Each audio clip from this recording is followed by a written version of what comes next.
Le grand enjeu, c'est, à mon avis, que nous sommes en train de vivre la fin du monde. Tout ce que nous connaissions, tout ce dans quoi nous vivions, tout ce à quoi nous nous étions habitués est en train de subir les assauts du réel. C'est comme si on habitait une petite réalité dirigée par un grand récit, qui est généralement un récit colonialo-capitaliste, et que ce grand récit recevait les coups de boutoir du réel, donc des surgissements de l'imprévisible, de l'inconcevable et de l'impensable du réel. Bon. À partir de là, qu'est-ce qui est en train de nous arriver? Ce qui nous arrive, il y a, à mon avis, il y a quatre forces écosystémiques, quatre ou cinq, enfin bon, il faudrait qu'on se mette d'accord là-dessus, qui sont en train de travailler nos existences et qui sont en train de déterminer l'effondrement du monde et le surgissement de notre monde. Alors, la première force, ou le premier écosystème, c'est l'écosystème naturel, dans lequel l'imaginaire humain s'est développé jusqu'à maintenant. Toute notre poésie, toute notre littérature, toute notre sensibilité poétique est liée à la nature. Enfin bon, c'est la base de l'esprit humain. Et cette nature s'est effondrée.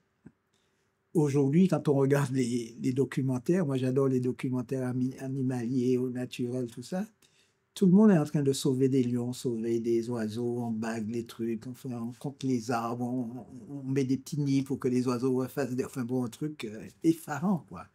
Donc la nature s'est effondrée, nous sommes entrés dans une période où il faudra administrer les espaces naturels. Nous savons qu'ils sont déterminants dans leur survie, donc chaque pays devrait déterminer un espace naturel qu'il devrait administrer. Donc la nature telle que nous la connaissions, c'est fini. Donc ça, il faut que nous soyons en face de cette réalité-là et que nous vivions avec autrement, pas dans la verticalité habituelle, mais véritablement dans une horizontale plénitude avec le vivant. Parce que dans cet effondrement de la nature, il y a aussi l'effondrement de la biodiversité, du vivant, tout ça.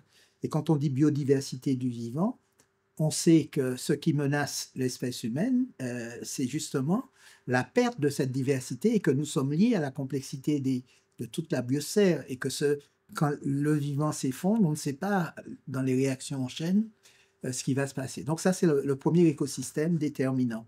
Le deuxième écosystème déterminant, c'est qu'on va quitter cette matrice naturelle originelle. D'ailleurs, l'humanité a déjà largement commencé à le faire et on bascule dans l'écosystème urbain. L'écosystème urbain, c'est aujourd'hui la matrice de nos imaginaires. La littérature est urbaine, la poésie est urbaine, la peinture est urbaine, la musique est urbaine, en fait, tout est urbain.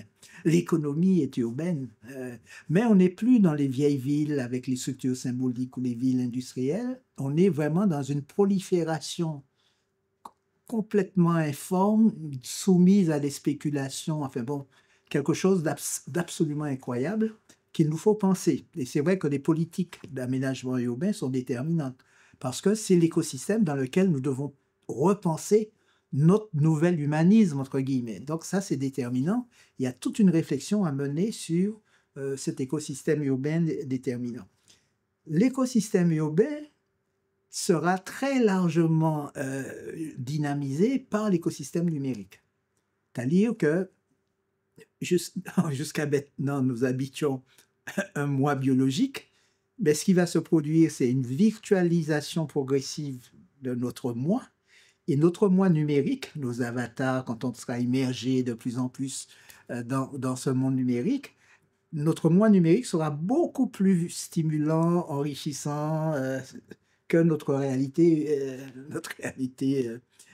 biologique. Je suis allé au Japon, je ne sais plus quel moment, j'ai vu les jeunes dans des salles de jeux qui passaient des heures, une véritable addiction, ils sont dans des trucs, ils vivent comme ça, immergés dans des constructions numériques, et c'est ça qui nous attend. Et ça va prendre une ampleur absolument considérable.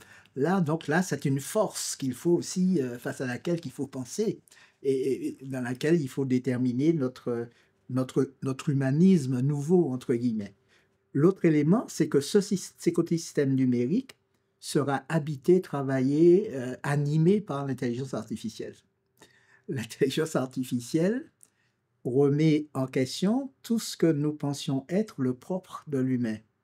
toute notre définition de l'intelligence, etc., est remise en question et nous allons être confrontés à cette nécessité de redéfinir ce qu'est un être humain.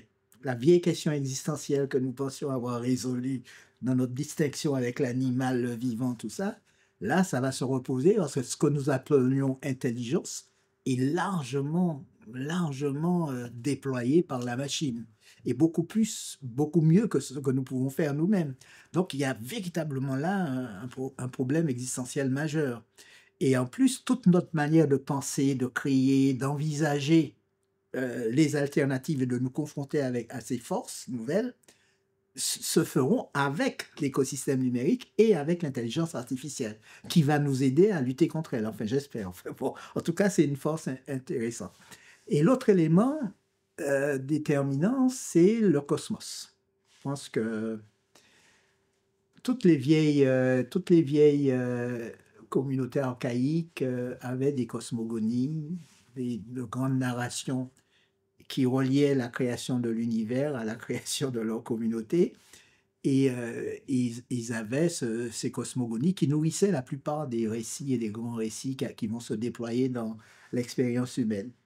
Mais d'une manière générale, de manière plus ou moins limitée, plus ou moins symbolique, ils avaient un rapport au cosmos que nous, on a un petit peu perdu, hein, pas vraiment, puisque la science, l'astrophysique, moi je lis beaucoup d'éléments d'astrophysique, et je trouve ça absolument fascinant. Et je sais que ce qui va se passer en termes de découverte de la compréhension de ce mystère du cosmos, de l'univers, va bouleverser toutes les assises de notre esprit. La mécanique quantique va nous aider à comprendre l'infiniment grand et l'infiniment petit, les relations interactionnelles entre les deux. Le jour où on aura résolu l'équation, je pense qu'il nous faudra penser véritablement autrement. Et c'est ça qui fait que toutes ces grandes forces se combinent entre elles de manière interactionnelle, accélérée, imprévisible, impensable, et ça va nous faire basculer dans un monde que nous ne pouvons pas imaginer. Donc nous sommes à la fin du monde et au début de quelque chose que nous devons affronter. Nous devons apprendre à vivre dans l'inconnu, dans l'imprévisible, dans l'impensable du réel. C'est-à-dire le réel nous rejoint. Le réel nous rejoint. Ce que nous savons, c'est que le réel, c'est un inépuisable. Nous savons que Sapiens, c'est un créateur de monde. Donc, comme le réel est inhabitable pour nous, on ne peut pas répondre à tout, on ne peut pas tout connaître. Sapiens a construit ces petites réalités.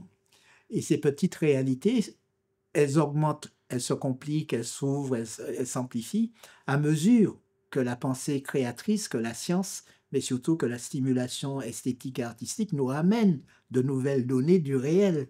Des configurations de force qui viennent du réel sont éclairées et le poète, qui est le fils du sorcier, celui qui était au départ en face du mystère du réel, qui a engendré la science et la poésie d'une certaine manière, le poète et fils du sorcier, lui, le poème nous ramène l'oxygène tout possible du réel et enrichit notre réalité.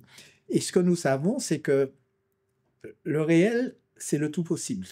Il y a une infinie possibilité d'interaction, de surgissement, et c'est ça l'espoir, en fait. Nous avons l'impression, nous nous désespérons parce que nous cherchons toujours le confort d'une vérité, entre guillemets, d'une stabilité à peu près conceptuelle. Et c'est dans le réel que nous pouvons trouver les renouvellements, les révolutions coperniciennes qui vont nous permettre de créer de nouveaux espaces de réalité, mais qui soient beaucoup plus ouverts et qui résistent mieux au choc de l'impensable. Voilà ce à quoi nous sommes confrontés aujourd'hui.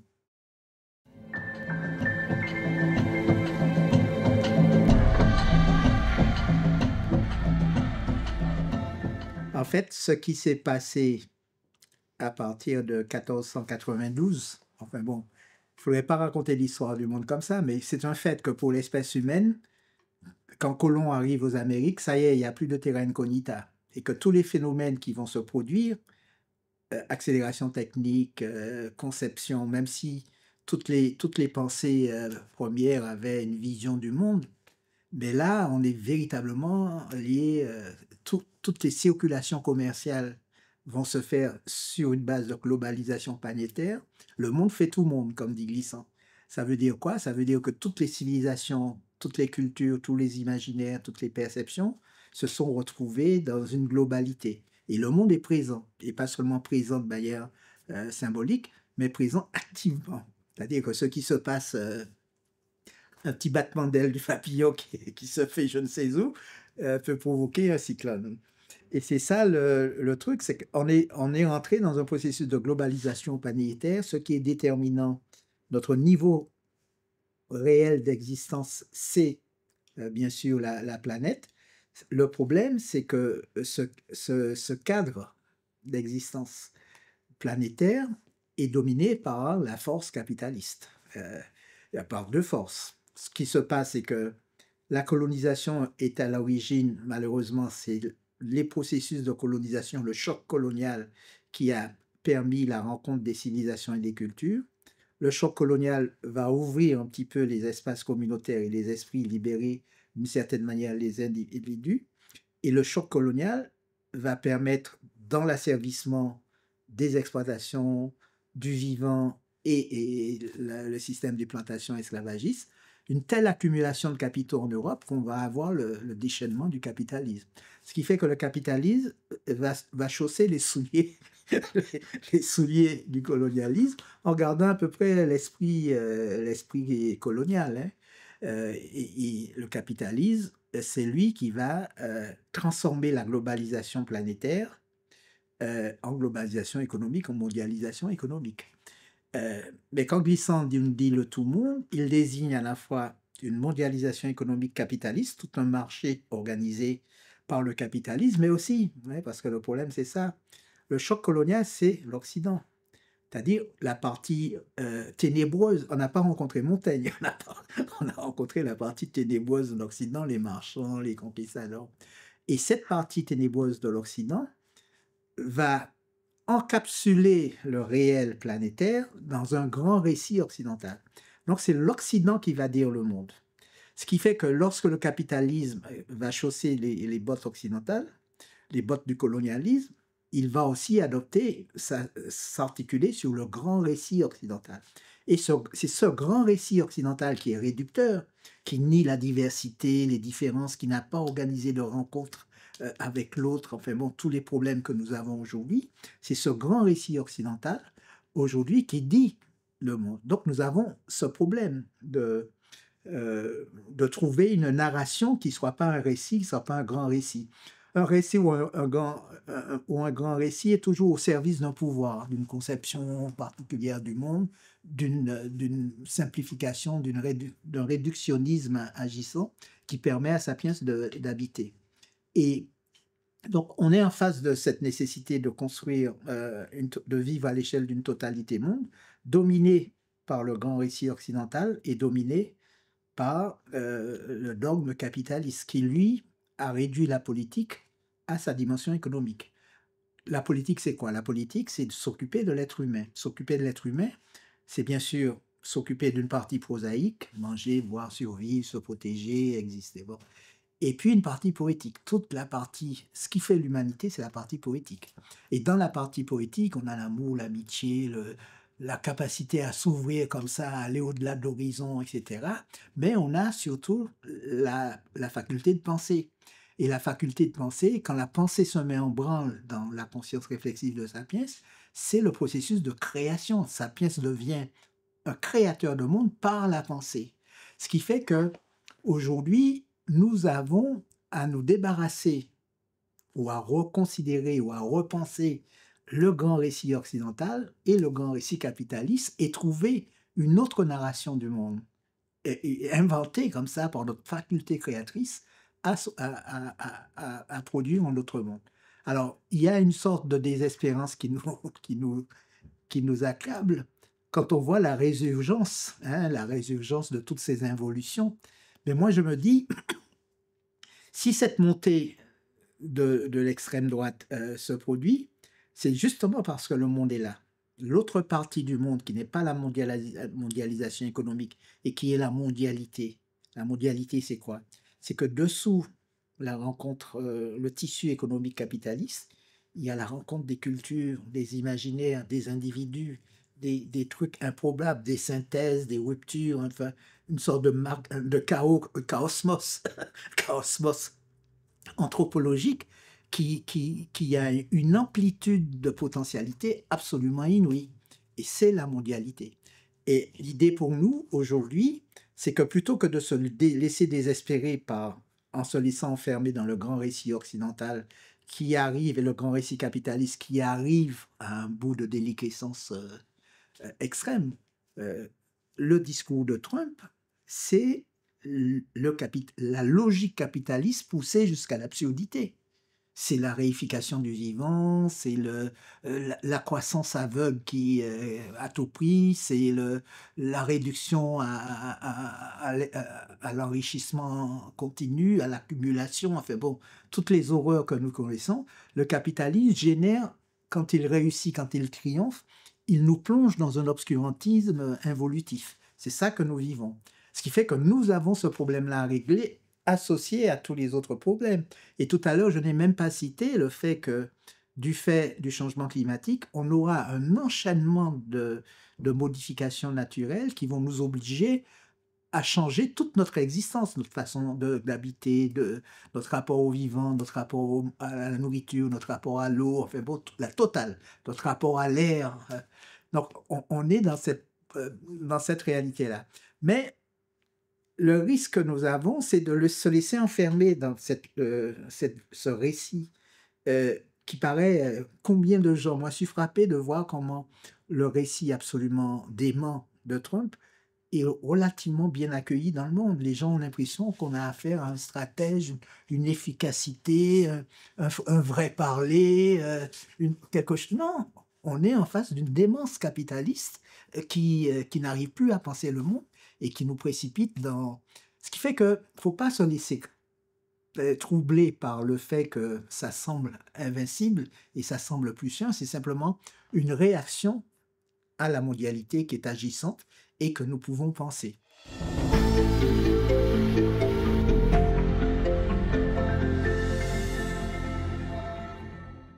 Les arts, c'est quoi? Les arts, ce sont des stimulations profondes de tout notre système sensible.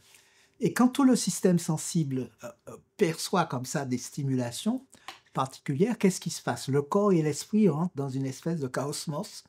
On a des sensations, on a des émotions, on a des images. Les images s'associent à d'autres images. Cela génère un début de l'idée. L'idée, c'est le commencement de la création. Et la création, elle commence par la narration.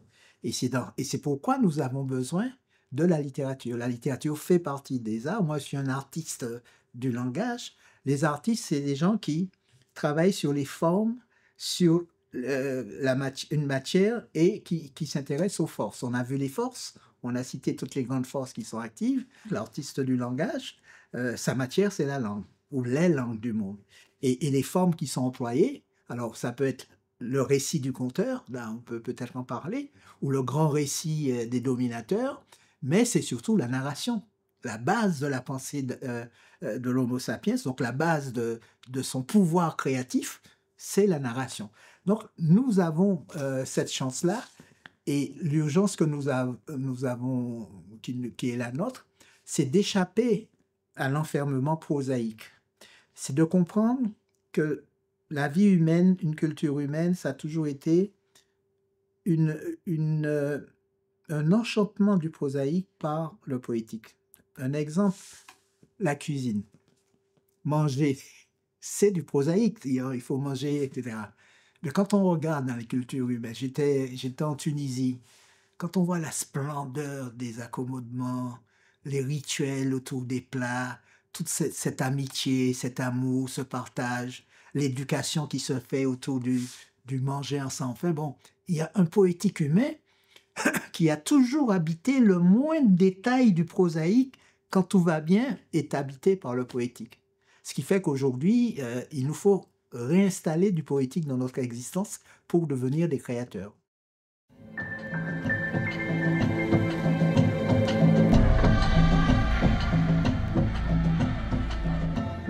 Et bien comprendre que le problème n'est pas d'opposer le prosaïque et le poétique. Au contraire, c'est de comprendre que l'un ne va pas sans l'autre. Et que le prosaïque sans le poétique, ça devient extrêmement dangereux, c'est Trump. Le poétique pur, ça peut être... on peut se perdre comme ça dans les méandres du réel et sortir de toute possibilité, je dirais, fonctionnelle, entre guillemets. Et en revanche, quand le poétique s'allie au prosaïque, là, on a toute la réalité humaine qui peut se déployer. Et c'est ça que nous devons envisager.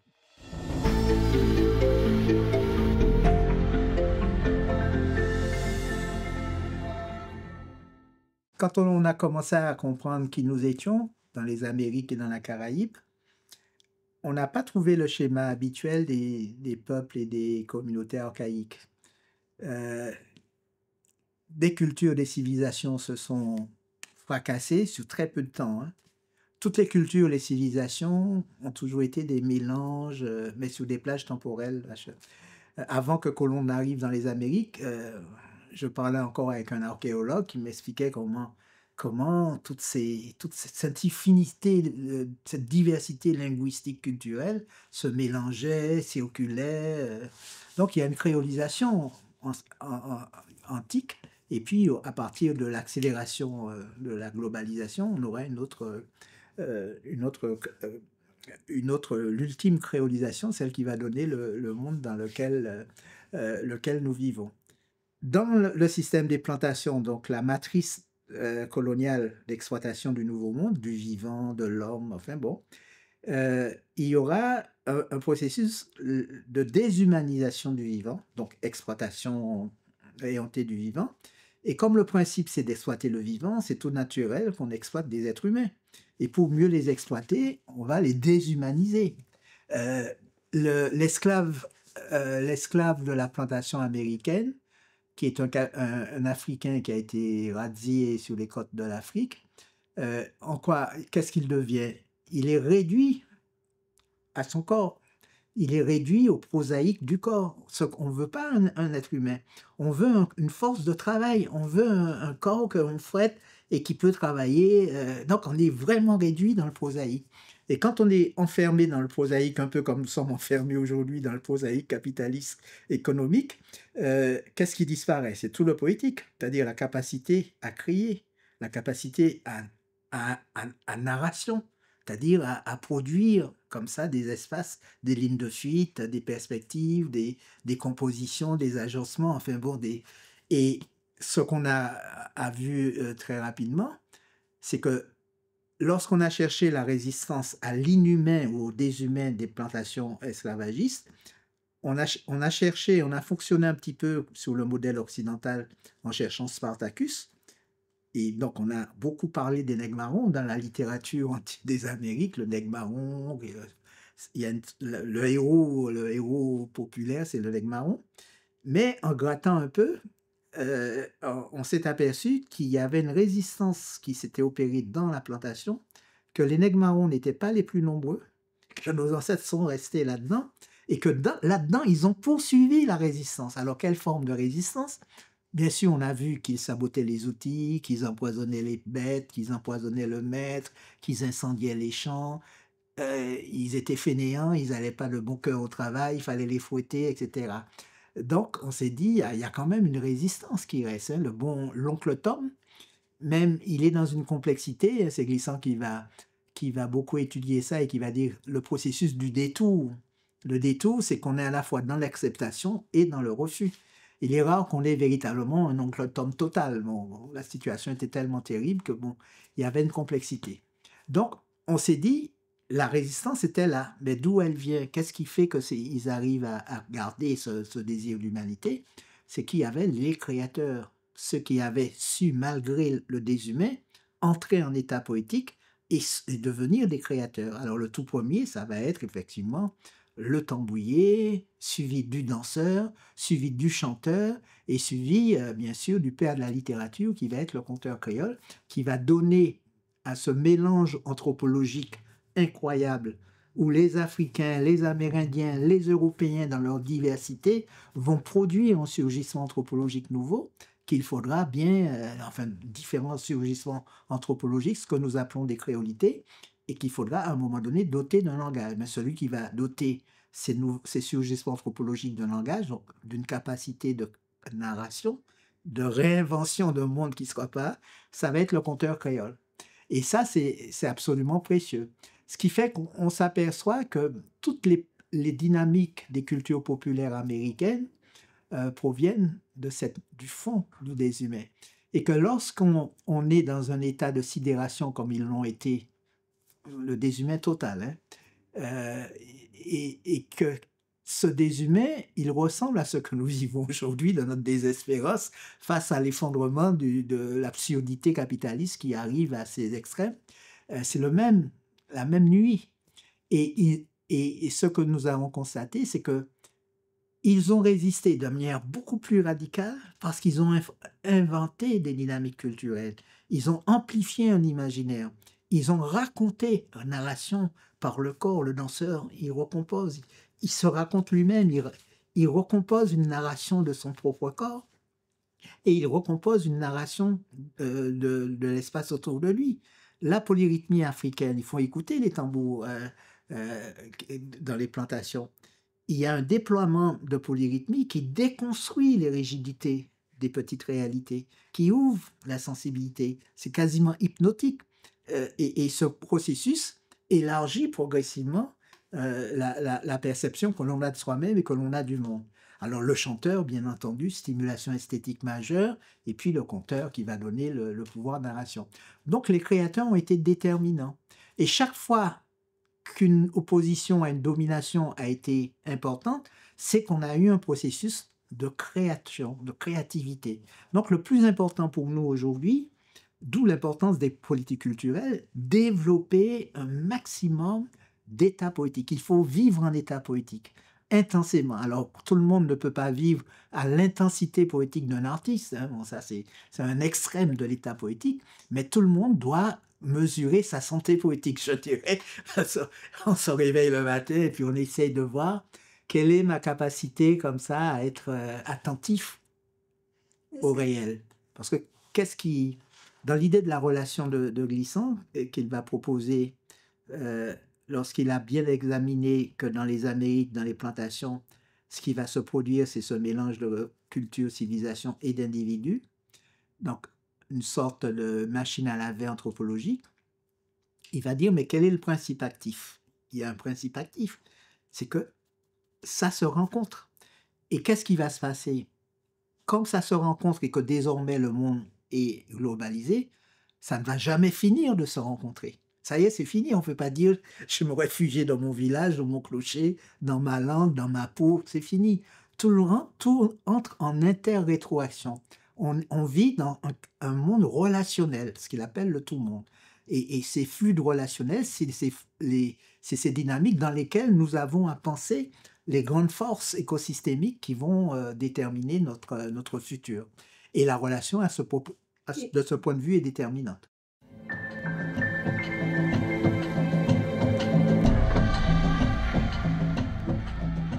La relation est essentielle parce que c'est le principe du vivant. La vie est relation. On peut prendre n'importe quel écosystème vivant. Il n'y a aucun système vivant qui ne soit pas basé sur une diversité, avec des forces en équilibre. Un écosystème, c'est un équilibre transitoire de forces antagonistes et solidaires. Et l'écosystème, sa vie, etc. C'est relationnel. C'est fondamentalement relationnel. Quand on regarde les cultures humaines, il suffit de gratter. On a une diversité de possibilités, des peuples qui se sont superposés, des imaginaires qui se sont superposés, des lieux de culte qui se sont superposés. Les langues sont souvent des agglutinations diverses, et même dans des espaces humains, la plupart des grands espaces humains, on a une multiplicité de langues qui cohabitent entre elles. On a des déplacements dans différentes langues, en Afrique, en Amazonie. C'est des milliers de langues qui sont là et dans lesquelles les gens vivent dans des écosystèmes complexes. La vie est diversité. Et le phénomène humain est basé sur une diversité. Et cette diversité, ça veut dire quoi? Ça veut dire qu'il y a, et Deleuze explique bien, il y a une infinité de différences. Des différences qui sont des devenirs. Et quand on dit devenir, c'est-à-dire il n'y a pas de fixité. Je deviens parce que je suis en relation avec ta différence. Cette rencontre de différences va produire de nouvelles différenciations qui elles-mêmes vont aller de différence. Nous sommes tous précipités dans un devenir. C'est pourquoi d'ailleurs toutes les grandes spiritualités disaient tout va, tout passe, tout est éphémère, rien ne dure. Pourquoi rien ne dure? Parce que tout est en relation. Et ce qui s'est passé, c'est qu'on a eu tendance à durcir dans la production des mondes que nous faisons, les grands récits, qui ont un peu cristallisé des stabilités là où il y avait du devenir, ou là où il doit y avoir du devenir. Et pour qu'il y ait du devenir, il faut que nous soyons en relation, c'est-à-dire que nous intégrions dans notre existence même, à tous les étages, ce rapport à la nature, cette pensée de l'écosystème, le numérique, l'intelligence artificielle, le cosmos. C'est ça la relation. Et pire, c'est que dans les communautés archaïques, au départ, il y avait un corset symbolique et culturel qui réduisait l'individuation à sa plus basse expression. Donc, on avait un jeu communautaire, un jeu social, et puis à l'intérieur, on avait un moi. Mais l'individu a toujours été imprévisible et multiple. Un individu, c'est pas un monolithe. Et les communautés archaïques avaient bien compris, parce que quand on voit ce qui est le plus frappant dans les vieilles cultures premières, c'est qu'il y a beaucoup de tabous. C'est les tabous, parce qu'il fallait contraindre l'imprévisibilité du devenir individuel en relation, etc. Donc, on a essayé de stopper. Et bien sûr, on arrive au bout de ce phénomène. Pourquoi? Parce que chaque fois qu'on a essayé de stopper, quand le souffle du réel, de tout possible, survient, ça c'est balayé. Donc, si nous n'arrivons pas à vivre dans la complexité humaine, si nous n'arrivons pas à mobiliser l'infinie variété des sensibilités humaines, des imaginations, des vieilles sapiens, enfin, tout ce qui fait la richesse de l'humanité, nous ne pourrons pas trouver les solutions créatives que nous devons faire en face de ce qui menace l'existence même de l'espèce humaine. Et le problème que nous avons en face de cette diversité, c'est pas de célébrer un universel. Les colonialistes, ils avaient deux massues. C'était civilisation et universel. Civilisation, ils avaient hiérarchisé les civilisations. Alors, il fallait entrer en civilisation. Mais la civilisation, c'était le modèle occidental. Et l'universel. L'universel, c'est vrai qu'il y a une expérience humaine partagée, une humaine condition qui est partout la même. Mais leur universel a été très étroit. Très, très étroit. Même les droits de l'homme au début, ça écartait les femmes, ça écartait plein de gens. Donc, on s'aperçoit qu'il y a une mécanique des valeurs. Hein, ce qu'on appelle la valeur est dangereuse parce qu'elle peut fonctionner comme une guillotine. En tout cas, cet universel, qu'est-ce qu'il a fait? Il a eu tendance à se méfier de la différence et de l'infinie diversité. Et bien sûr, il y a une générosité de l'universel. Se dire, oui, mais toute cette expérience, tout ça, il y a quand même une unité humaine. Oui, mais ce n'est pas l'urgence. L'urgence est de vivre et de mobiliser harmonieusement et de vivre la relation à toutes ces diversités jusqu'à produire une quintessence. Alors, pendant un moment, on a parlé de diversalité pour dire, bon, la préoccupation est plus sur la mobilisation créative du divers. Mais je préfère l'idée de quintessence, parce que les alchimistes, quand ils avaient pris tous les états de la matière, ils disent qu'il y a quelque chose qui les relie, quelque chose d'indéfinissable, d'impalpable. Et j'aime bien l'idée, parce que l'universel, ça réduit, alors que la quintessence, il y a une quintessence de l'expérience humaine dans la planète qu'il faut que nous essayions de sentir. Et il ne s'agit pas de définition. Et il faut rester dans les indéfinitions. Glissant, lorsqu'il parle de la relation, du tout-monde, de l'opacité, etc., il reste dans l'indéfinition. C'est-à-dire il tourne autour de quelque chose qui reste en devenir. Comme ça reste en devenir, si on définit, on bloque le processus. Si on dit la mondialité, c'est ça, ou si on dit la relation, c'est ça, je ne sais pas ce qu'est la relation. Je devine qu'il y a un processus de devenir et des différences qui n'arrêtent pas de produire des différences, mais c'est tout. Je déploie une poétique, et je suis curieux de voir ce que les gens vont penser et comment ils vont envisager la relation.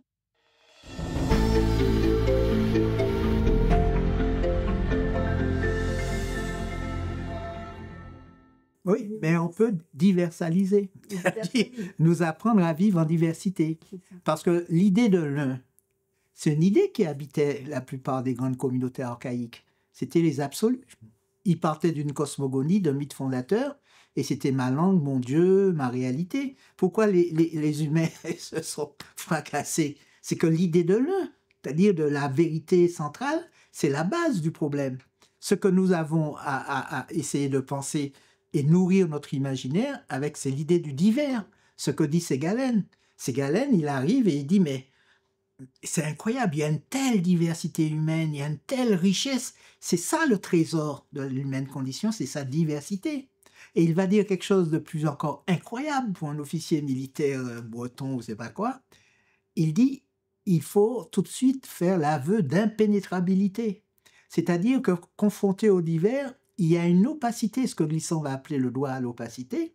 Il y a la nécessité pour préserver le divers de ne pas rentrer dans la transparence, la communication avec l'autre. Si je dois me réaliser avec toi, c'est pas dans la transparence, au contraire. Il faut que tu gardes ton mystère. Et c'est quoi ton mystère? C'est que tu es tout le temps en train toi-même de devenir. Et ce que tu deviens, lui-même devient. Il y a un mystère inatteignable. Ce qui fait que dans la relation que j'ai à une différence, cette différence va toujours m'échapper. Et si je suis dans une logique de clarification, d'unité, de transparence, on entre dans des fusions mortelles. Notre urgence, c'est apprendre à vivre le divers et à créer dans un ensemble qui est un ensemble imprévisible, incertain, et le plus souvent avec des surgissements de l'impensable.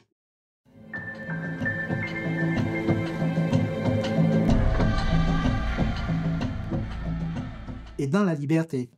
Et la liberté, ça suppose... c'est intéressant quand même, l'état poétique. Hein. Il faut éviter de définir, hein, mais on peut entrer dans des indéfinitions. L'indéfinition, c'est des petites touches. Donc, il y a un état poétique, c'est-à-dire une capacité d'émerveillement devant si on accepte l'idée que tout est relation, que le détail, tout est relation avec tout. Tout est relation avec tout. Le moindre petit détail reflète et l'écho d'une totalité. Et la totalité, elle n'a de sens que si elle permet la rumeur de tous les détails. Donc, nous ne devons pas oublier les détails et nous devons sublimer le tout. Et c'est cette réalité-là que l'on retrouve dans l'état poétique. L'état poétique reste disponible à cette dynamique entre le détail et le tout, à la relation entre le détail et le tout, qui donne une infinie complexité de perception, donc une capacité à construire, à créer, à renouveler les données et accompagner l'impensable du réel.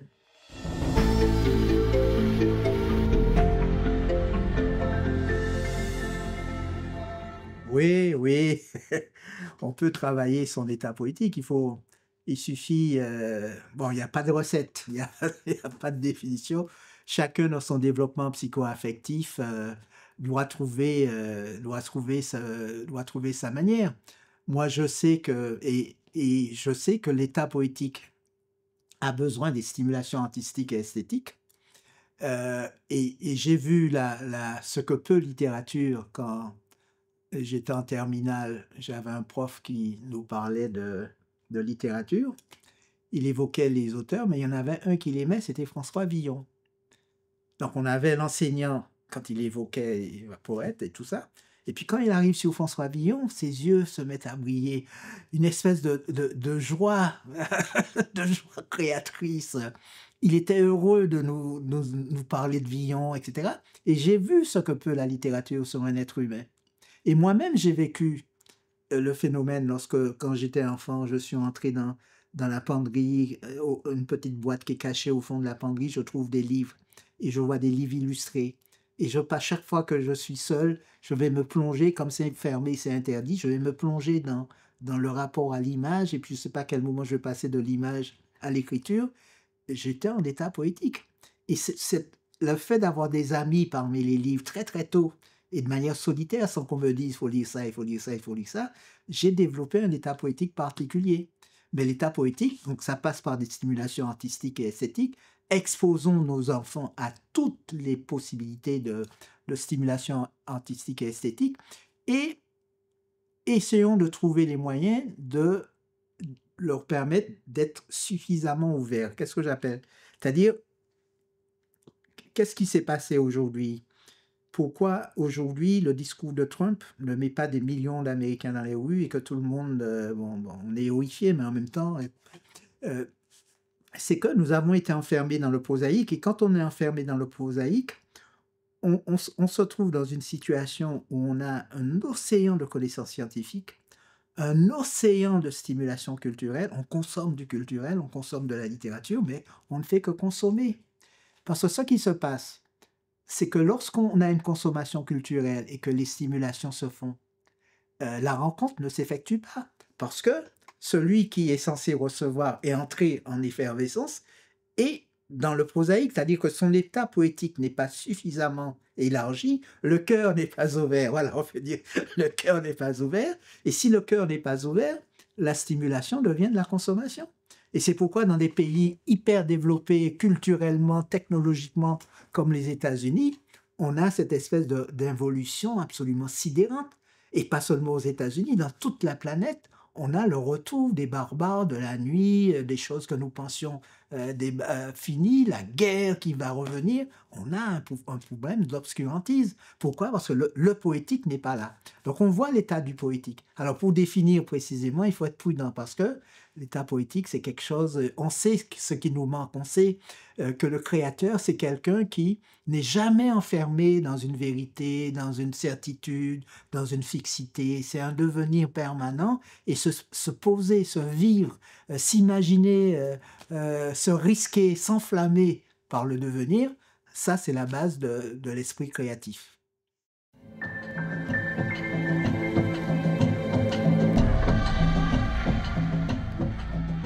Exact, exact. Disponibilité, euh, gourmandise pour les langues, gourmandise pour la différence, gourmandise pour l'autre. Et ce dont on a besoin chez l'autre, pas seulement l'étranger, mais le vivant, mais l'impensable, mais l'intelligence artificielle, mais l'urbain, mais le numérique. Euh, il nous faut comprendre que nous devons nous construire avec cette altérité-là. L'autre, c'est tout ça. Et nous devons développer de nouvelles dynamiques culturelles et à la limite peut-être voir quelles seraient à quoi ressemblerait ou quelle indéfinition nous pourrions donner d'un humanisme qui pourrait englober tout ce qui a été foulé par le capitalisme et le grand récit occidental. Cet autre humanisme, il est à envisager poétiquement.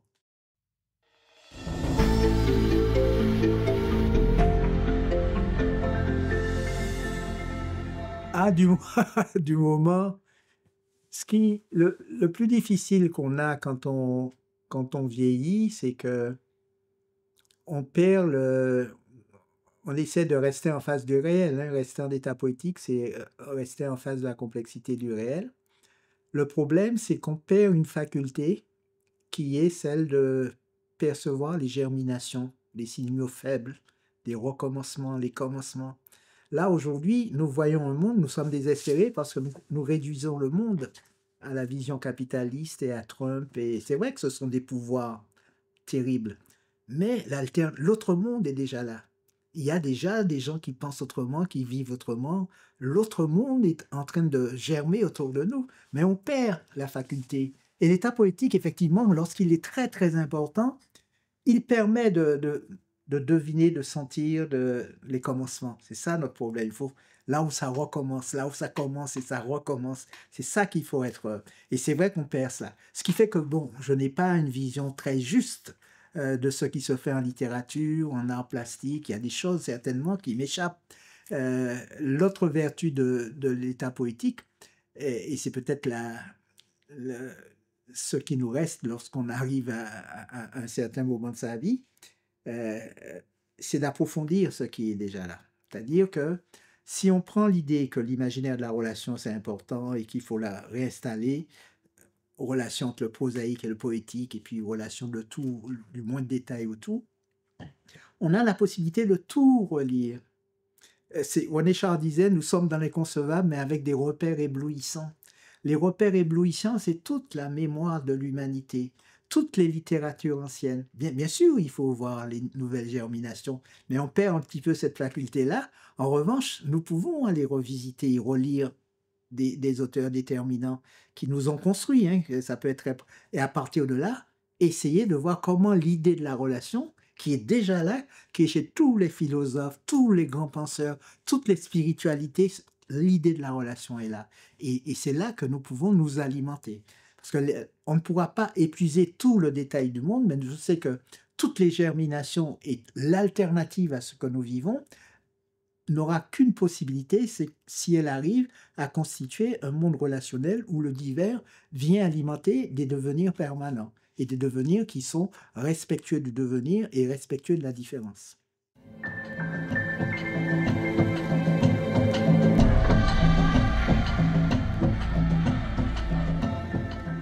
J'ai eu de la chance, je pense, hein. J'ai eu beaucoup de chance. J'ai jamais raté mes contemporains. Ça, c'est mon état poétique. Donc, au départ, je suis très, très poétique. Et peut-être que la chance que j'ai eue, c'est que j'ai vu mon frère très tôt. Quand j'étais très petit, mon frère, c'est un mathématicien. C'est quelqu'un qui... La distraction, c'était de faire des équations. Mais c'est marrant parce que les mathématiciens, ils ont une faculté d'abstraction qui est puissante. Donc, il aimait la poésie, etc. Et lui, tous les matins, il ouvrait la fenêtre et il faisait une salutation au soleil avec un vers de Césaire. Et voici par mon ouïe tramé de crissement, les 100% élissants du soleil. Et moi, j'ai toujours cru que la littérature faisait lever le soleil. Ce qui fait que j'ai une approche de Césaire très ouverte, très riche. Et je ne suis jamais entré en transparence totale lorsque j'aborde les simulations poétiques. Ce qui fait que lorsque j'ai découvert Césaire, j'étais dans un état d'aliénation, entre guillemets, hein. J'avais un monde occidental porté par l'écriture et la littérature, et puis j'étais dans une réalité créole. Et j'étais un sorte de schizophrène existentiel. Et lorsque la négritude va arriver, je vais faire ma négritude, je vais faire mon anticolonialisme, etc., etc. Et la poésie de Césaire était puissante parce qu'elle était mobilisatrice. Et puis, elle nous restituait, le monde était clair, on était de l'Afrique. Bon. Et ce qui fait que ma première rencontre avec Glissant, comme si on quittait le cri pour entrer dans une parole beaucoup plus complexe, beaucoup plus nuancée, où on chemine comme ça, sans mot d'ordre, et on entre dans une complexité qui, pour un jeune militant anticolonialiste, n'était pas... Moi, je préférais le cri de la négritude, ce qui fait que, disons, le premier choc a été le rejet. Et le rejet suprême, ça a été la lecture d'un roman Malmort, parce qu'encore le 4e siècle, la Lézarde, je voyais un peu l'anticolonialisme, bon, c'était encore... Bon. Mais quand on arrive dans Malmort, on a une espèce de langage poétique absolument inouï, ou le créole, le français, enfin bon, un truc qui n'a... On se dit, mais où est le mot d'ordre anticolonialiste? Et là, la complexité du réel commençait à... Et glissant, de Césaire à Glissant, on passe du cri à la parole. Le cri, c'est vraiment toute la souffrance qui provoque une puissance créative. Mais après, il nous faut entrer dans une pensée scientifique, une compréhension de ce qui nous arrive, une pensée du monde. Et là, on entre dans ce que nous sommes aujourd'hui. Donc, j'ai eu la chance d'avoir ce choc avec Malmort qui a déclenché chez moi Chronique des Sept Misères. Et quand j'étais sorti de la relative stérilisation que représentait mon imitation de la négritude, qui ne problématisait pas suffisamment la question des langues, j'ai pu basculer dans une capacité créative très importante. Et j'ai voulu rencontrer Glissant. Donc j'ai pris ma chronique des Sept Misères, appelé, je savais qu'il travaillait à l'UNESCO, et je lui ai dit, mais j'ai mon manuscrit, j'ai écrit, je suis un Martiniquais comme vous, j'ai écrit un roman Chronique de Sept Misères, est-ce que vous accepteriez de faire une préface? Il m'a dit oui, oui, oui. Donc je suis allé à l'UNESCO, je lui ai donné le manuscrit, et puis c'était parti, c'était parti. Et depuis, je ne l'ai jamais, on ne s'est jamais quitté d'une certaine manière.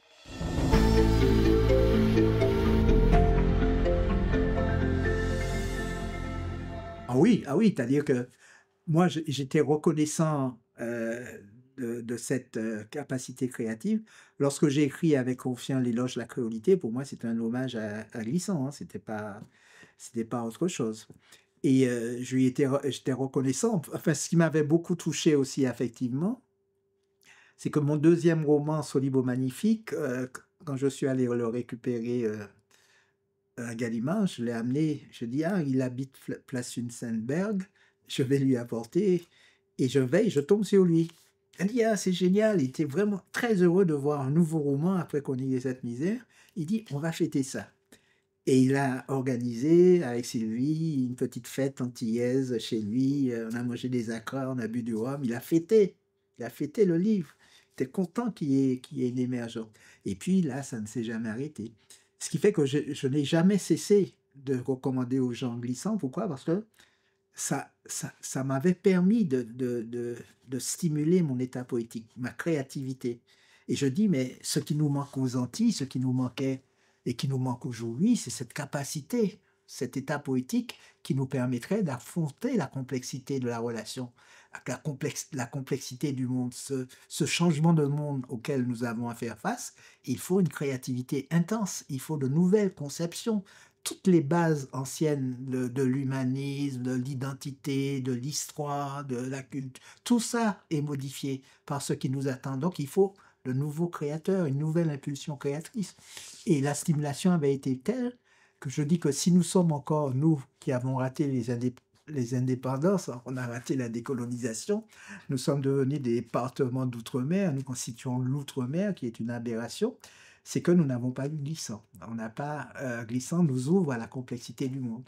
La complexité relationnelle, elle est moins, même si elle existe chez Césaire ou d'autres, elle est moins en intensité et en intensité, stimulante, que chez Glissant.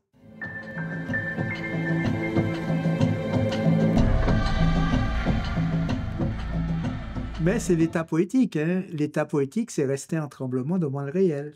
C'est-à-dire ne pas vouloir le réduire par un grand récit, ne pas vouloir entrer l'encapsuler dans un petit confort d'une vérité, d'un système de pensée, d'une pensée systémique.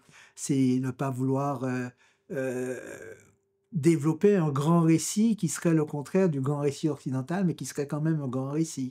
Nous avons besoin de penser un monde, beaucoup plus horizontal, où toute cette richesse entre dans une narration partagée, et ça, c'est très difficile à penser. Ça ne peut que s'éprouver poétiquement, esthétiquement, artistiquement. C'est pourquoi l'importance et que j'accorde moi, puisque je suis plutôt du côté littéraire, j'accorde à la littérature cette fonctionnalité-là, qui n'est pas une fonctionnalité, je dirais serve, puisque l'artiste est libre. On ne peut pas dire un écrivain, et cetera. Mais l'artiste, il est conscient. Et la conscience aujourd'hui, c'est d'être conscient que nous sommes dans la complexité relationnelle, avec différentes forces qui s'entremêlent et qui produisent de l'impensable et de l'inattendu, et que nous devons apprendre à nous tenir debout en face de l'impensable.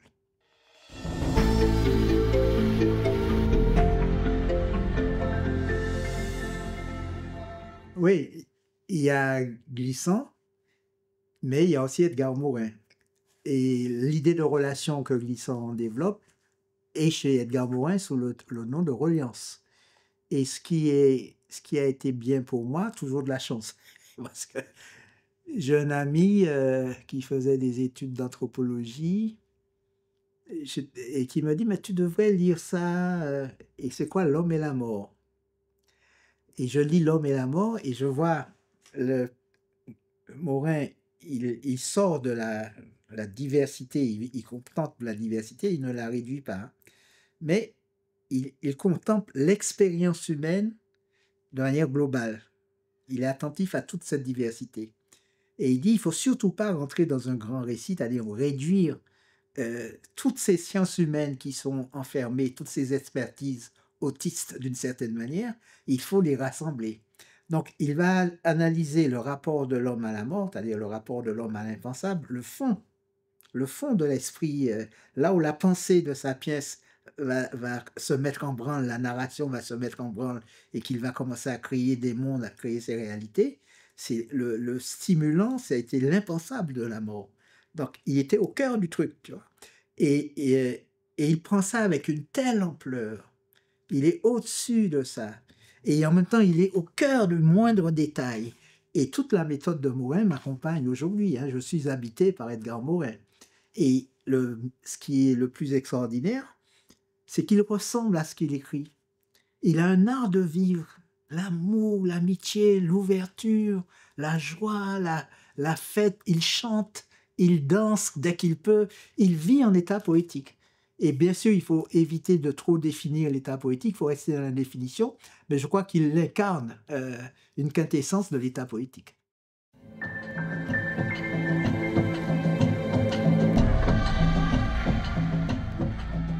Ah ouais, c'est total, ouais, tu es assez fidèle. Morin est très, très fidèle. Je reçois des petits messages de Morin, très amicaux: «Tu me manques, il faut qu'on se voie» et cetera. C'est extraordinaire. J'ai cette fidélité, ce rapport à une sorte d'affectivité, c'est important parce que l'affectivité, cette capacité à aimer, mais à aimer large, pas c'est pas la passion amoureuse, c'est l'agapé, ça fait partie de l'état poétique, ça vous rend sensible aux autres êtres. On comprend qu'on a besoin de toutes ces personnes. On peut pas avoir tout le monde, on n'a pas beaucoup d'amis, mais il y en a qui où l'alchimie est particulière et je suis un homme d'amitié et de fidélité.